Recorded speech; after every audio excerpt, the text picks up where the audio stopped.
E se fosse possível levar esperança para milhares de pessoas?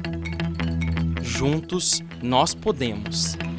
Invista neste canal. Invista em um mundo melhor.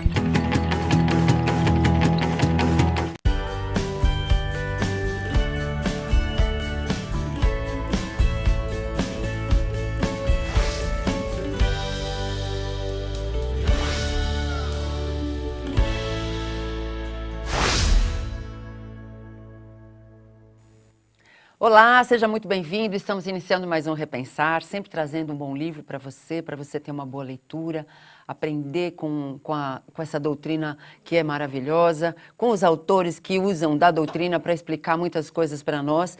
E hoje nós estamos como convidada Érica Silveira, que nos traz o livro Brasil de Amanhã, que tem como subtítulo O Futuro do Brasil à Luz das Profecias. É um livro que foi escrito por Mário Frigeri. E ela está aqui representando esse autor, porque não teve condição de estar aqui conosco, mas ela veio falar sobre o livro, indicar para você uma boa leitura. Seja muito bem-vinda, Érica. Obrigada, é um prazer estar aqui no Repensar com você. Muito bom, Érica. Eu acho que é uma pena, né, que o Mário Frigeri não pôde estar conosco, mas a gente também não podia deixar de falar do livro, né? Como ele autorizou, né, falar do livro, a gente vai falar do livro. Eu acho que o título já diz alguma coisa para nós, não, Érica? O próprio título, porque hoje a gente vive no país, o Brasil está em evidência por muitas, não coisas tão positivas, né, na questão política, tudo, mas é um tema que traz assuntos muito interessantes e atuais. Isso. Porque a gente vive, não só no Brasil, mas a gente vive mundialmente um momento muito delicado, né? Muito difícil. Que eu acho que é interessante, eu uma vez conversando com também um médium, o Demarque, você conhece bem o Demarque, Sim. né? E ele falou assim para mim, Isilda, nós estamos vivendo um tempo importantíssimo, porque é um tempo em que o planeta está se transformando. Ele fala, eu acho que similar ao tempo em que Jesus esteve encarnado, porque também era um tempo de transformação, né? E se nós estamos aqui é porque a gente precisa aprender e ao mesmo tempo fazer alguma coisa, né, Érica? E eu acho que esse livro vem nos ajudar a entender esse momento, né? Exatamente, porque os momentos de crise são momentos também de aprendizado, né? É neles que a gente tem que sair da zona de conforto. Verdade. Falar, o que eu faço agora? Então, diante desse cenário que a gente observa aqui no país, em especial no Brasil, né, nessa crise política, social, econômica... Que é o mais próximo de nós, né? Mais próximo, né, no nosso dia a dia, o que a gente pode fazer? E como é que a gente pode observar, porque o livro ele traz a visão do Brasil, né, como nação, a missão dele diante do mundo. Qual seria essa missão do Brasil? Pois é. E é interessante que antes quando ele fala de o futuro do Brasil à luz das profecias, ele traça todo um estudo sobre o que é profecia, as profecias que se cumpriram, as profecias que estão para se cumprir, né? E eu acho que isso é interessante para quem quer entender esse momento que nós estamos vivendo. E assim, eu acho que é a história da humanidade, né? Porque nós fazemos parte da humanidade, o Brasil faz parte.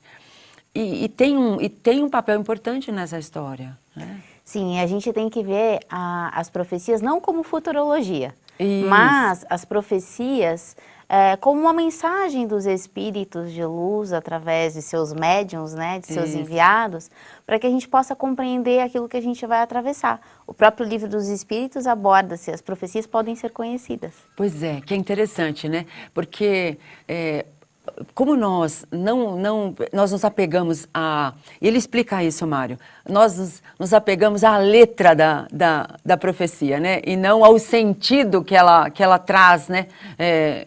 Nessa sua letra, né? Então a gente não conseguiu entender muito bem, mas Deus, na sua misericórdia, né, América, traz de vez em quando, ele abre uma janela, uma porta ou uma brechinha para que a gente conheça o sentido verdadeiro dessas profecias, né?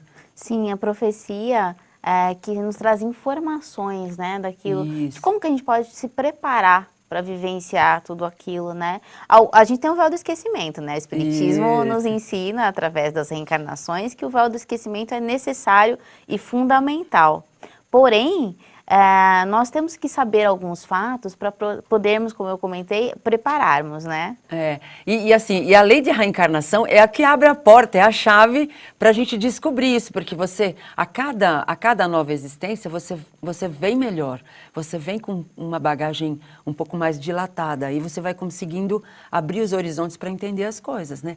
Se a gente pensar em Jesus, por exemplo, quando ele dizia assim, que haverá falsos profetas, é uma profecia. Como é que ele tinha certeza de que ia acontecer isso, né?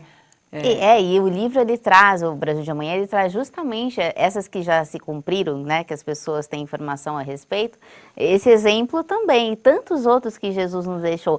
Ele sabia de seus traidores, né? Que seria negado, que seria traído, antes mesmo disso acontecer. Pois é. Então, ele falou sobre o Consolador prometido. Isso, que tudo viria. Profecia, né? Tudo profecia. Tudo profecia que a gente não entende. Ou a gente usa isso como uma coisa extraordinária, fora da lei. E não é, ela está dentro da lei. Que a gente não consegue entender o sentido que ela traz, né? É interessante isso. Uma coisa que me toca das profecias, né, e que ele fala aqui, é a da traição de Judas. Porque eu sou defensora de Judas. Né? Então, quando você tem a explicação, quando você estuda a respeito disso, você compreende a situação. Né? Aí ele fala aqui que Jesus sabia de tudo isso, mas esteve com ele permitiu que ele estivesse com ele o tempo inteiro, para que ele aprendesse a mudar o seu jeito de pensar, para ele se evangelizar mais, né? Ter assimilado mais as lições do Evangelho. Isso é extraordinário, né? Faz com que a gente mude o nosso conceito a respeito das pessoas, né? Não, e sem esquecer a questão do livre-arbítrio, né? Isso. Que as coisas muitas vezes parecem ser uma coisa, mas você tem um poder de escolha na hora. Isso. Né? Judas poderia ter escolhido Isso, não ter traído diferente, Jesus, mas isso. foi necessário para que pudesse vir à tona uma série de questões. E Jesus também não se tornaria tão conhecido se tudo tivesse acontecido. Tanto que ele fala para Judas, faça o que você tem que fazer e pronto, né? Porque, assim, eu acho que até precisava de ter muita coragem de fazer isso. A maturidade de Jesus, precisamos aprender com ele. E ao mesmo tempo, era um papel que Judas fez, um papel que foi um papel difícil, mas que foi necessário e que o próprio Jesus depois o recebeu, né? Então, tudo estava dentro da lei, né? Estava desenhado, né? Estava desenhado, mas nós vamos dar um tempinho agora, vamos para um breve intervalo e já voltamos falando um pouquinho mais do Brasil de Amanhã. Até já.